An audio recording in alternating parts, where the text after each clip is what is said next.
Welcome to this explainer. Have you checked your bank account lately and just kind of winced? Yeah, well, you're definitely not the only one. Today, we're diving into a really terrifying modern mystery: why Americans are suddenly saving money at less than half the rate their parents did. And more importantly, we're going to figure out how to actually escape this trap. So if you've been feeling this suffocating pressure on your wallet lately, trust me, you aren't alone. We're going to break down the data, the statistics, and the totally hidden psychology behind the great American savings collapse. Okay, let's just jump right into this with a quick scenario. Imagine you're driving to work tomorrow and your check engine light flashes on. Your car completely breaks down. You get it towed, the mechanic looks at it, sighs, and hands you a $1,200 repair bill completely out of nowhere. What happens next? For a lot of people going through this explainer right now, your stomach probably just dropped just thinking about it. Because here is the absolute crazy part. 59% of Americans literally cannot cover a $1,000 unexpected expense without going into debt. I mean, really think about that. That single car repair wouldn't just be an annoying inconvenience. It would force the majority of the country to swipe a credit card that they just can't pay off right away. And even more shocking, a record 27% of US adults have absolutely zero emergency savings. Literally nothing. They're out there walking a financial tightrope without any safety net at all. Now, what's really fascinating here is the stark contrast in how we handle this exact kind of stress. We're going to look at two very different paths today. On one side, we've got the high spender. This person is falling victim to emotional spending, living for those daily little treats just to cope with the grind, and quietly carrying thousands in credit card debt. But on the flip side, we have the disciplined saver. This is the person who automates their financial life, completely beats the system, and actually builds real peace of mind. But to understand how we get to that second path, we first have to understand the sheer scale of the cliff we've all kind of fallen off lately. Just look at how incredibly fast this drop happened. The historical long-run average for the US personal savings rate, and this is going all the way back to 1959, is normally 8.4%. But in just the 12 months leading up to April 2026, the savings rate literally got chopped in half, plummeting down to 2.6%. The chief economist at Navy Federal Credit Union actually went on record saying that when she first saw this 2.6% figure, she honestly thought it was a typo. Remember during the 2020 lockdowns when we saved nearly 32% of our income? Well, all that money is gone, and now we're saving less than half of what our parents' generation did. Now, to be fair, part of this mystery is entirely systemic. You aren't crazy. The math is genuinely broken right now. With headline inflation running at 3.8% in early 2026, everyday items cost 19% more than they did back in 2019. Housing is just eating up to 40% of our paychecks. Childcare, it's practically a second mortgage for most young parents, and healthcare deductibles are just brutal. If you're a household making 50 grand a year, the math simply stops working long before the month is over. It feels like you aren't saving because, well, there's literally nothing left to save. But, and this is a really big but, the economy is really only half the story here. If we just stop there and blame inflation, we're letting ourselves off the hook way too easily. Let's investigate the real, silent culprit behind this massive lack of savings: our psychological relationship with money.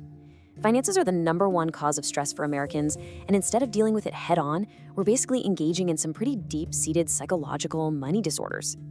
Millions of us are falling right into the trap of emotional spending. We're using shopping as a coping mechanism for stress, sadness, or anxiety. You know that quick hit of dopamine when a package arrives at your door? Yeah, that's what I'm talking about. Even worse, so many Americans suffer from the illusion of extra money. They treat their credit card limit as a psychological comfort blanket, almost like it's an extension of their paycheck, rather than what it actually is, which is a highly dangerous financial tool that demands repayment with a massive penalty. And let's talk about the real cost of that penalty. The average indebted American has $7,886 in credit card debt. In 2026, the average APR on those cards is a completely brutal 21%. Do you know what that actually means? It means they are evaporating $1,655 a year. That's about $138 every single month, just handed over as interest to the bank. It's basically a car payment going into the absolute void. It doesn't buy you anything new. It's literally just a tax on your past stress. So why on earth do we keep doing this to ourselves? Why do we keep swiping the card? Well, it's because social media has absolutely turbocharged our FOMO, our fear of missing out. Think about it. Back in the 1850s, people just tried to keep up with the wealthy neighbors next door. Today, we are trying to keep up with the digital Joneses. You aren't just competing with the guy down the street anymore. You're competing with thousands of perfectly curated influencers, 24 hours a day, 7 days a week, right in the palm of your hand. Take the famous ballerina farm example on TikTok. Millions of stressed out, overworked people watched this insanely beautiful, rustic lifestyle. It's a mom cooking from scratch for a massive family in this gorgeous, idyllic farmhouse. It looked completely perfect, right? Viewers watched this, immediately felt totally inadequate about their own messy, chaotic lives, and then went out and spent money trying to replicate that rustic aesthetic just to feel a little bit better about themselves. But here is the massive rug pull. What those millions of viewers didn't know is that this specific family had a massive, multi-billion-dollar corporate airline empire acting as their financial safety net. It wasn't just sourdough and elbow grease making that lifestyle happen. It was immense generational wealth. Social media shows you the highlight reel, but it never, ever shows you the balance sheet. And you can see exactly how our high spender persona is getting completely crushed by this digital illusion. Just look at the reality in these numbers. 40% of Gen Z is actually taking on debt for impulse buys they saw on social media. 73% of millennials are spending money they literally do not have just to avoid missing out. And nearly 60% of Gen Z is buying these little treats constantly just to cope with the stress of modern life. And the consequence? Chronic overspending and a completely empty $0 emergency fund. And all of this systemic pressure, combined with all this psychological spending, is hiding a massive, silent retirement bomb. Half of American workers right now have absolutely zero retirement savings. Zero.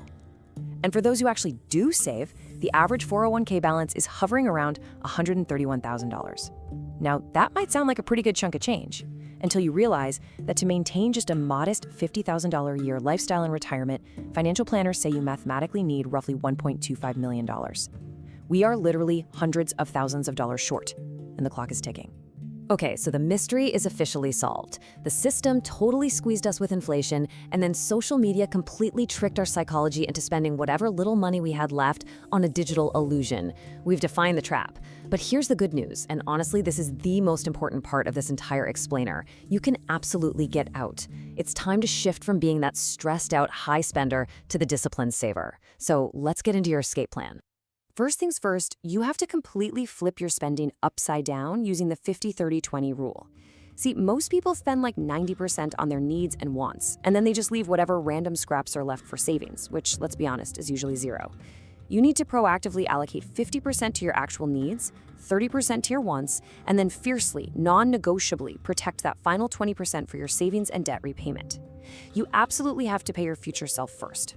So the crucial point here is actually putting this into action today, not tomorrow, today. Start the $1,000 challenge. If you can save just $20 a week, you'll have that grand buffer in 50 weeks. Automate it so you never even see the money sitting in your checking account. Next, implement the 24-hour rule. This is a total game changer. If something costs more than $50, you must wait a full 24 hours before checking out. This instantly kills those digital impulse buys. Also, unfollow the Joneses. Seriously, if an influencer makes you feel poor or inadequate, just hit unfollow. Protect your peace and your wallet.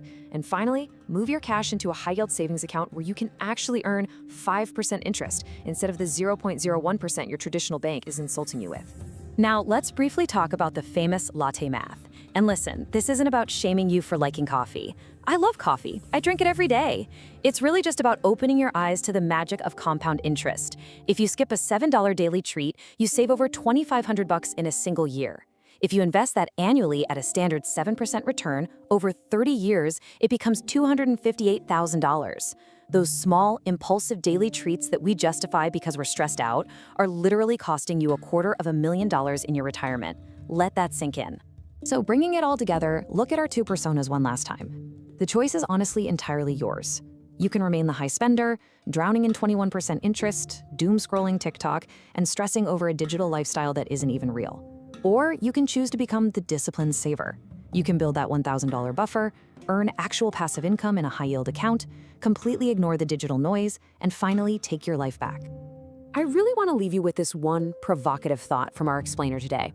The economy might feel totally rigged right now, but your reaction to it is entirely in your control. So the very next time you pull out your phone, load up an online cart, and reach to tap your card, just pause. Ask yourself, am I buying this because it truly adds value to my life, or am I just buying it to impress the digital Joneses? Make the right choice, take control of your money.